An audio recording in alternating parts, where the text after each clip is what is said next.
This is the Leica 25-50, the big brother to the Leica 10-25. They're both 1.7s, and today I'm finally taking a look and doing a hopefully very detailed review on the 25-50, talking about its strengths, its weaknesses, if it's right for you. Now, both of these lenses, the 10-25, 25-50, are very expensive, but in my opinion, they are some of the best video lenses out there. So you might remember I did a video on the 10-25, which you can find up here, called Who is this lens for? And today we're gonna be following a similar format. We're talking to the photographers out there, the videographers out there, and even the cinematographers out there, and seeing who is this lens really for with its huge size, its just about as huge price. Is it worth it? And who is this thing really for? Now, I know you're probably gonna be thinking, well, I'm a videographer, I'm gonna skip the photography section, but honestly, every section has value to it and has images of the bokeh, the flares, the real world use of this thing. And so I think it's worth it to watch the entire thing, but if you watch it again or wanna jump around, be my guest. Before we get into anything though, let's check out the build quality on this lens. It's not radically different than the 10-25. In fact, it's very similar by design. And I think that is very good and a very good decision. It's the very similar weight, very similar size, as I'm sure you've heard. But let's just go over some of the stuff as if we're not comparing it to the 10-25 over there. So top to bottom, what are we looking at? So yeah, it feels really nice. It's big, but it's not super heavy. You know, we got 77mm front filter, nice glass elements in there, very nice, very well made. Aperture ring at the front, very well done. It's clickless because this is a video lens at the end of the day. Goes down to f/16, and as usual, you can put it in A for if you're doing some kind of photography or you just don't like this clickless aperture. I mean, I still do this in video sometimes if I'm like really not wanting to change it. Like if it's on a gimbal, use the A because then you can change the settings on the gimbal if your gimbal allows for that sort of thing. I'm not sure which bodies it works on, but in photography mode, you can actually set the clickless aperture to stop in 1/3 stop increments, and there is audible clicks in that mode. So yeah, pretty cool. Well done, Panasonic. Focus ring, nice and smooth, feels really good. And then of course we've got the clutch. Works very good. You can see the distance, feet, meters, all very good stuff. The only thing is, you know, people have pointed out that, yeah, that is a little loud if you're in like an intimate wedding situation or like a quiet church. It can definitely be kind of loud. So if you know you're going to want to use it, don't go back and forth as much in those quiet situations. You know, the zoom ring is very smooth. And something you'll notice that is different about this to the 10-25. I know we said we wouldn't mention it, but here we are, is it doesn't extend, you know? Very cool. It is an internal zoom, and the zoom is very smooth. I will say to continue the comparison to the 10-25 a little bit, the zoom is a little bit heavier on this camera, you know? Like I can really easily zoom the 10-25 the whole range with just my thumb, and it is just a little heavier on this, but just about as smooth, maybe just a little smoother even, so that's good. And then a good benefit is I haven't seen any of these lenses have the issue where that bottom part would come off, so it seems like this is at least a little bit slightly better built and quality controlled. I know that was a very niche issue on that first lens, but it was still an issue. I'm glad they addressed it. So overall, great lens, weather sealed, just nothing to complain about really. Very good on build quality. One of the better, if not best, build lenses I've ever had.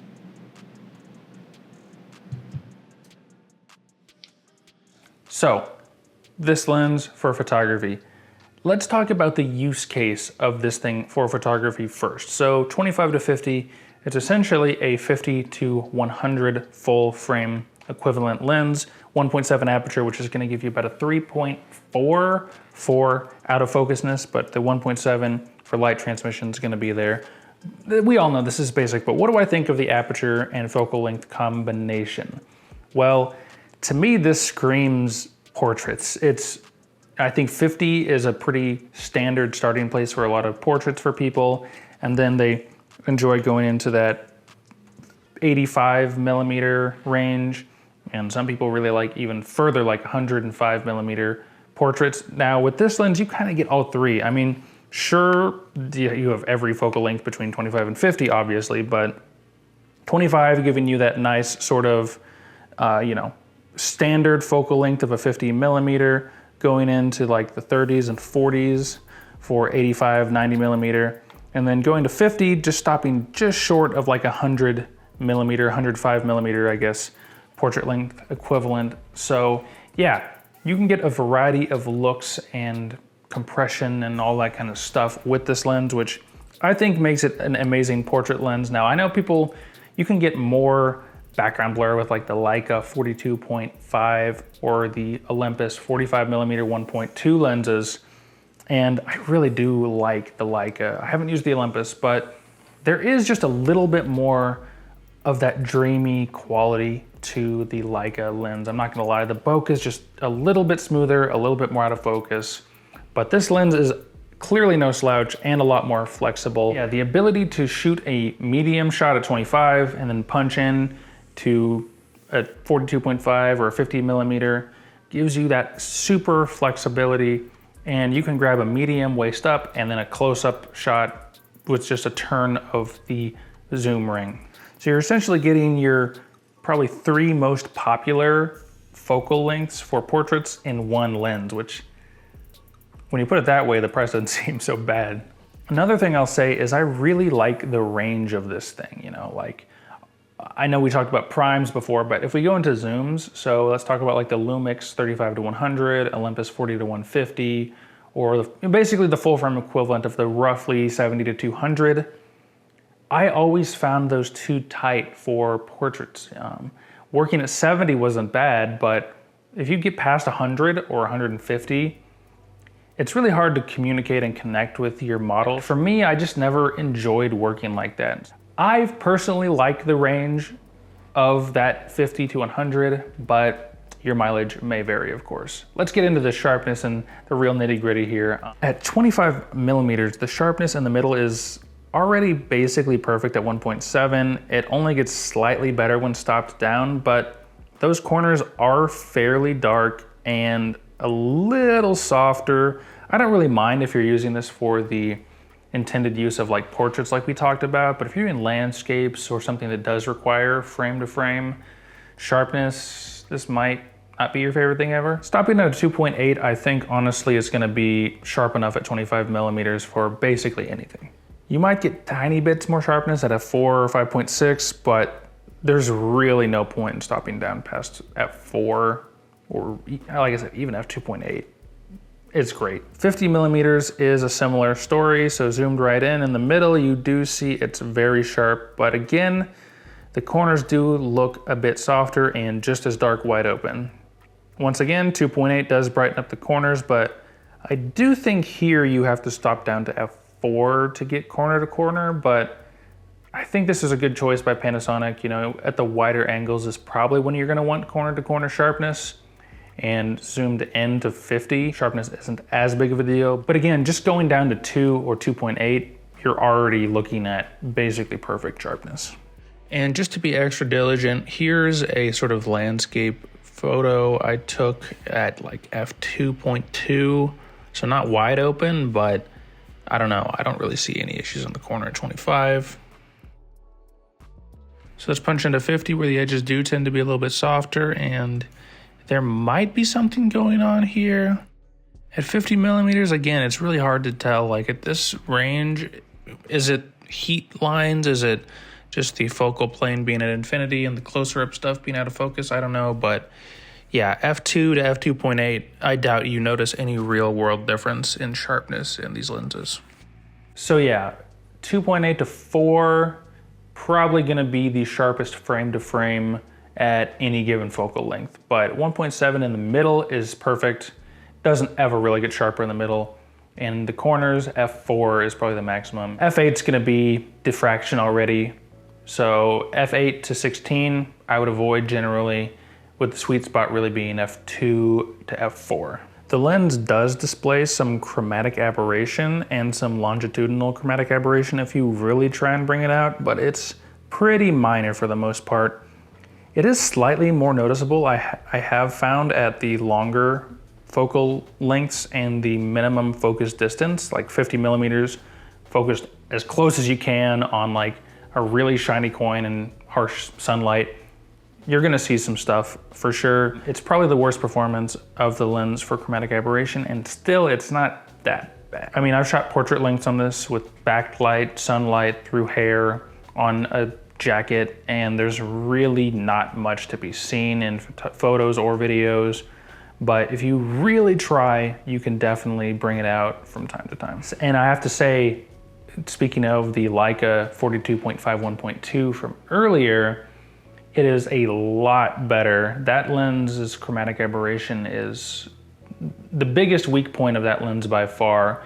And so if you have something like the Leica 1.2, this lens has a lot of the same character and feel with way less chromatic aberration. But again, on normal subjects, like portraits that you'd use this on most of the time, it's not gonna come up, but things like product photography, you, again, will probably wanna stop down to f2, f2.8 to get, you know, the best sharpness and the least chromatic aberration. And just in case it wasn't clear, anything newer than a GH4 or more is gonna be very good for autofocus. There are definitely situations that can trip it up, but yeah, these Panasonic cameras with these newest lenses are just as good as any manufacturer out there when it comes to photo autofocus. Continue autofocus and video autofocus is a different story we might get into a little bit later. Speaking of that close focus, that is really one of the biggest strong suits of this lens. I mean, you're gonna be hard pressed to find any other micro four thirds lens in that portrait range, like 42.5 to 50 range, that can focus anywhere near this close, especially with this fast of an aperture. It really does just blow the Leica 42.5, the Lumix 35 to 100, the Olympus 45 millimeter lenses out of the water when it comes to the close focus distance.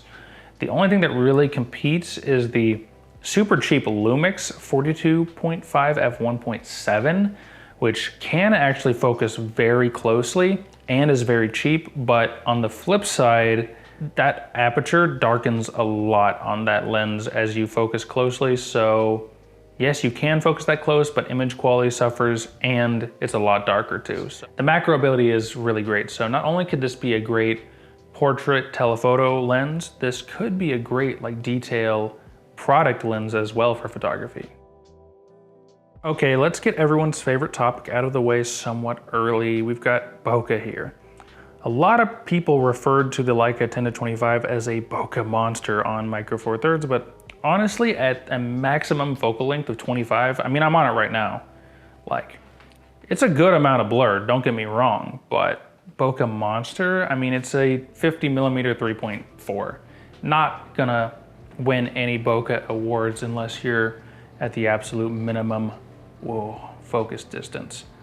And especially if you're at 10 millimeters, the stand.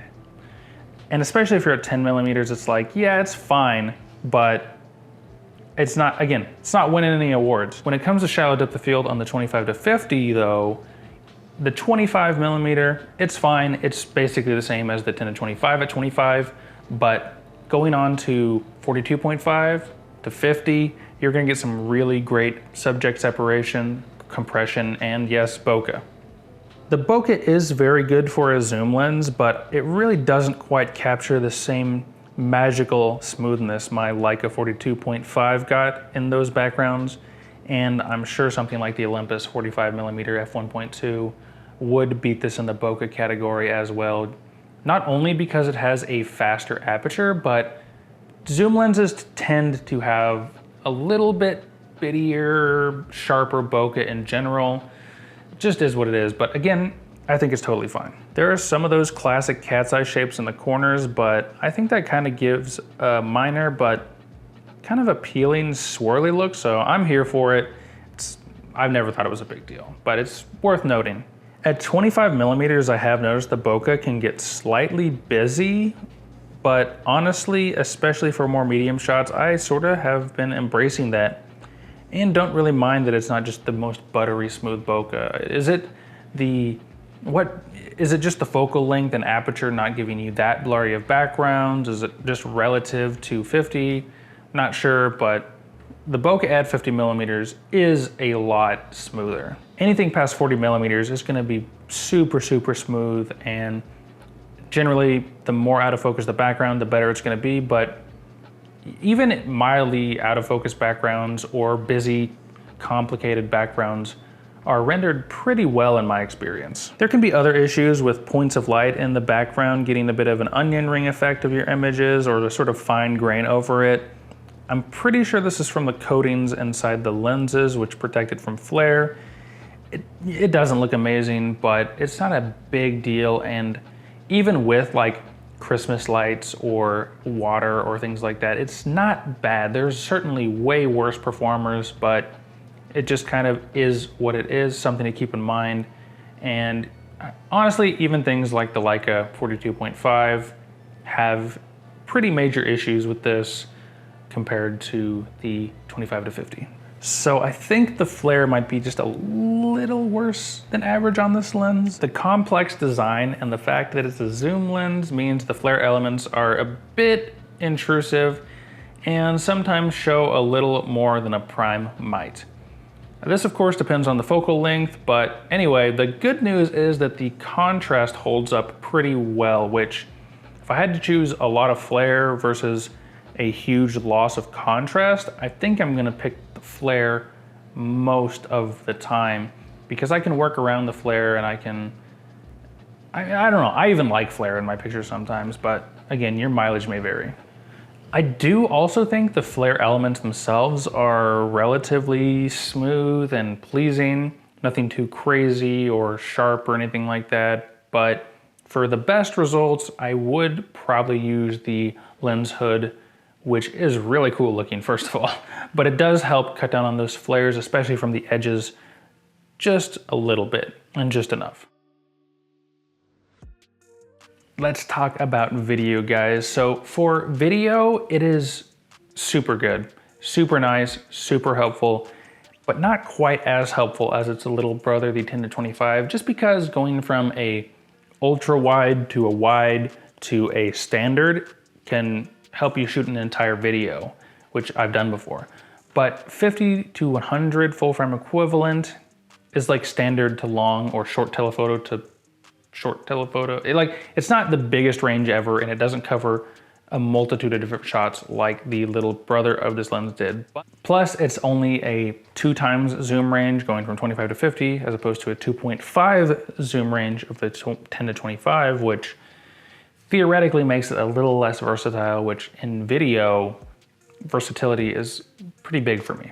I'd say the biggest benefit of this for video is if you have multiple Micro Four Thirds cameras, you do multi-camera shoots, maybe like interviews or things along those lines, and already have the 10 to 25, I think picking up one of these to go along with it is kind of a no-brainer, because having a 10 to 25 and a 25 to 50, that's a really great coverage. 20 millimeters to 100 millimeters with just 2 lenses between 2 cameras.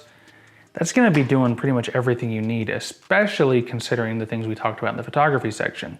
The fast aperture, the nice bokeh, the good flare control, and the close-up semi-macro capability of this lens and the 10 to 25, honestly, makes these extremely versatile lenses that could easily replace your zooms, your primes, your macro lenses, and your bags, unless you're doing like really crazy macro work. So yeah, maybe you've got the Lumix 35 to 100 and that works totally fine for you, but for me, 70 to 200 always felt a little too zoomed in for things like commercial projects and things like that. But with this lens, that 50 to 100 just feels so much more versatile, just like it felt more versatile for portraits in the photography section. Now, if you're doing things like live events and weddings and things like that, I really can't in good faith tell you that these 2 lenses are gonna get you everything you need. Because for weddings, ceremonies, live event coverage, and maybe stage plays or things like that, I do kind of feel that that 70 to 200 range is borderline essential to get closer to that action, whereas a 100mm equivalent can't really capture things in the same way. I mean, sometimes even 200mm is just too short. So just know what you do. If you're doing commercials and promos and interviews, these two lenses, but especially this lens, is great. If you're doing more unpredictable live event coverage, something like a traditional 70 to 200 range might be a little bit better. In fact, I have an old video talking about all the pro telephoto zooms up here, and I might be redoing that video soon. So maybe the new video's up there instead, or maybe they're both up there. So anyway, back to this. So yeah, it's really just a balancing act of, do you want that limited zoom range with a 1.7 aperture versus a bigger zoom range from a Lumix or Olympus 2.8 zoom, but with less background blur, less low light capabilities? It depends on you, and that's something I think you're probably gonna have to answer for yourself at the end of the day.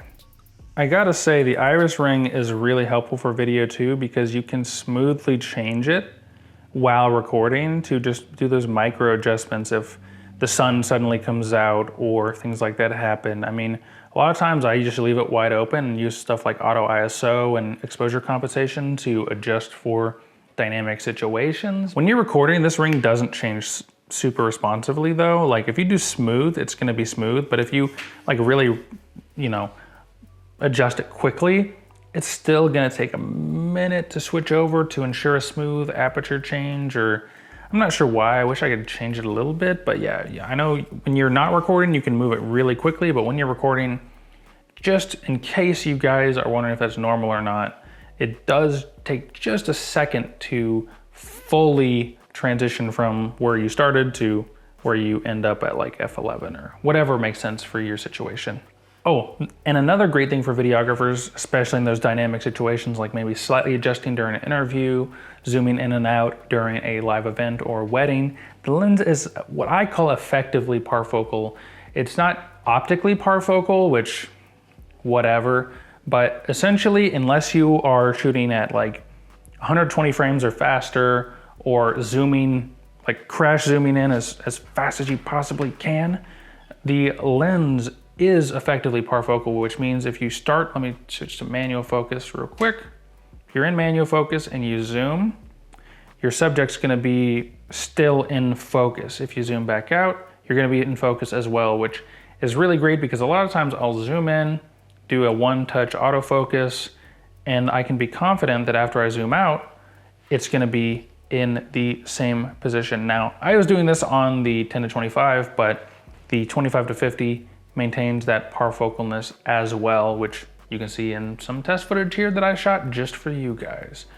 I really don't like when people forget to test parfocalness, and so my gift to you. Up to the focus ring. Now, we all know that it's got the clutch, and the clutch works really, really well. There is one minor issue I found with it that we'll talk about right after this, but I will say the fly-by-wire in this has never been better. If you've got the newer cameras, the GH5 Mark II, the GH6, I think even the GH9, you can program this to have linear focus, even in fly-by-wire mode, and you can set the degrees, which is very, very useful for, I mean, lots of different work. Sometimes maybe you want it at 90 degrees, sometimes you might want it at something like 360, or even more if you're doing more close-up work because of this lens's aforementioned very good close-up capabilities. Not quite macro, but still some of the best close-up you'll have in Micro Four Thirds outside of a dedicated macro lens. I also like this because I have my top button set to AF on, so right before or even during recording, I'll hold that button down to grab a quick autofocus, and then the camera defaults back to being in manual focus. And so if you have the clutch activated, it won't autofocus at all, obviously. But if you have it in fly-by-wire mode, then, I don't know why I zoomed just now, but if you have it in fly-by-wire mode, you can still hit that autofocus button and have full manual control, and then let the linear focus take in control and operate it pretty smoothly and pretty intuitively. Now, I do prefer the manual focus clutch for other things, but it's nice that you can get good manual focus control with these lenses, finally, whether you're in the clutch mode or the fly-by-wire mode. So let's talk about a small issue I found with the 10-25 that is also present on the 25-50. When you're at that minimum focus distance using the clutch and you zoom the camera focus ring, due to the camera having different minimum focuses at different focal ranges, so 25 has a closer minimum focus than 50, for example, when you try to focus again after zooming, there could be a bit of a jump in that focal plane as the focus ring kind of realizes that the minimum focus has changed. Now, it's not a huge deal. It's never come up in actual shooting conditions, but if you work at the minimum focus distance a lot and want to use the clutch on here, just be aware that that weird jump can happen.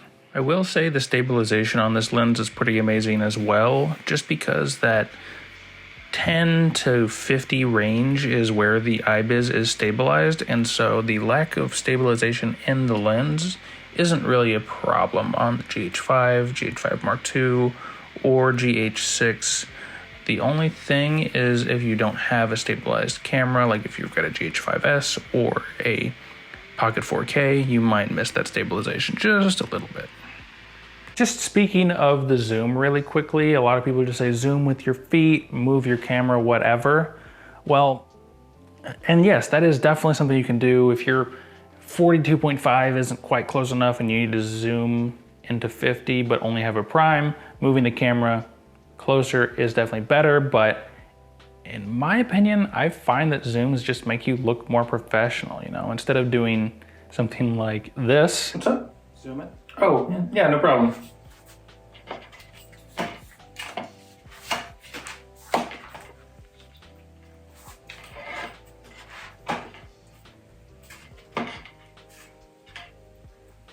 Well, back, oh. You just end up doing this. What's up? Zoom it. Oh yeah, sure. Good? Well, okay. Which to me feels a lot more professional. And something that I really appreciate about the size and weight and form factor of this lens is that you can put it on a gimbal. And so having like a 50 to 100 f1.7 with decent for micro four thirds autofocus can give you some really cool shots for weddings. You know, you can get up close and get a shot of a speaker at a podium or of somebody, you know, just dynamic 100mm shots on a gimbal is not something you see a lot. And so that can give your video work or your event or wedding work a different aesthetic that could be really cool.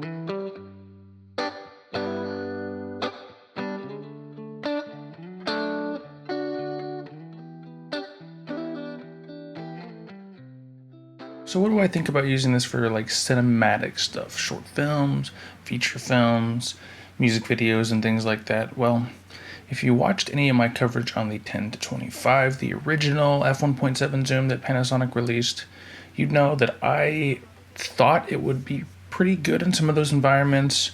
Clickless aperture, effectively parfocal zoom, effectively manual focus, even though it's all electronic, right? It's not an actual physical thing on the lens. The only thing that was really missing was more focal ranges to go along with the 10-25. And now we've got the 25-50. I think that's a really good set and could potentially do really great work. I mean, I certainly will, and have used both of these lenses on a few professional sets. What is professional? I got paid, so maybe that counts. But yeah, I used it on a web series, I've used it on some music video stuff, and it's all ended up looking pretty amazing. I mean, there's definitely some issues. Like I said, it's all electronically paired to the camera, so it's not physically on the body, and by default there's none of the focus gears that you need for your assistants and things like that, but you could pretty easily add those. The focus does have those sort of soft stop instead of the hard stop, which a lot of people would prefer for cinema work. I'm not sure what prevented them from doing that, but Sigma 18-35 and 50-100 are the same way, so clearly it's not a deal breaker for most people. The focus throw also might be a little bit short for certain sets. You know, it's closer to like 90 something degrees, but that sort of 180 plus degrees is a little bit more standard for like actual cinema lenses. I mean, don't get me wrong, this is not an actual cinema lens, but it has a lot of characteristics and features that you might see on a professional cinema lens set. You know, I'm not going to talk too much about both of the lenses, but same size, same weight, whatever. I think we're going to have to do a separate video talking about how the lenses work together practically. So definitely keep posted, keep subscribed, and keep an eye out for that video in the future. But anyway, back to the 10 to 25. What are some of the issues and benefits from it? Well, yeah, the aperture ring smooth. It's nice. It's nice to really just dial in your exposure, maybe actually even ramp the aperture for certain niche situations. I mean, I feel like I'd be usually using an ND filter for that or something along those lines, but hey, you never know what situations you're going to get yourself into and what creative decisions might need to be made when it comes to that sort of thing. The color and characteristic of this lens is really nice and pretty neutral. There's definitely some character to like the bokeh and how it renders things with the colors, but it's definitely a little bit more clinical than your average cinema lens might be, just because it's a photography lens and a video lens first, and a cinema lens is kind of like just happens to be a use case for this thing, right? So yeah, if I really wanted to use this on a cinematic thing, like this web series I did, I would have a 1/8, at least maybe a 1/4, depending on the look, black pro mist or some kind of diffusion, just to really take the edge off of that super sharp center sharpness that we looked at back in the photography section. And after that, these lenses really come to life when you're trying to tell like an emotional story that's trying to be evocative of something, right? So overall thoughts and recap. Well, if you're someone who does a lot of different types of work, photography, video, cinema, things like that, you really need a lens that can do all those things. Maybe that's 3 different lenses or 2 different lenses for you, but if you want a sort of one-stop shop lens that has that portrait length, this really does feel like a photo, video, cinema, standard to telephoto, pseudo macro professional zoom lens, and that's awesome. I mean, having all that into one lens and how versatile that can be, yeah, it's pretty cool. And you can get the same results or even better results when it comes to the final image with cinema lenses, or maybe the Leica 42.5 or whatever, depending on your use case. But I think just the fact that it can do all of these things equally well, in my opinion, is really cool and really interesting. So if you can afford it, if you think it's right for you, you're probably right. And especially if you got the Leica 10 to 25, this is pretty much an auto want, at least, if not an automatic buy. So for photography, if you do a ton of those portraits, you like that more telephoto look, but something like the 35 to 100 was a little too tight for you or a little too much distance from your subject, this might be a better option for you. And also, if you're doing like product photography or close-up, I think it's really solid for that too, as long as you stop down just like a little bit to get rid of some chromatic aberration or longitudinal chromatic aberration issues. For video, it's clearly what it was designed for, first and foremost. More than photo, more than cinematography.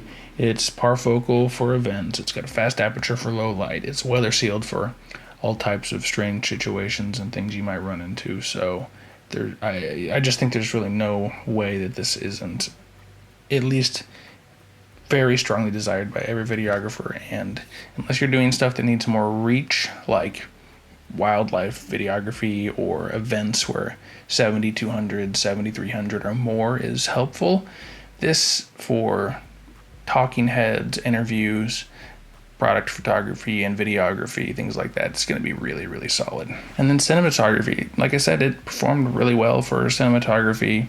It's very solidly built, matches another lens with color and characteristics and physical proportions, which is always nice, and with a little bit of modification in the right setting, especially for more low budget stuff, this could be a really great cinematic sort of tool to use in those more creative projects. Yeah, slap a black Pro Mist on there and just go to town, honestly.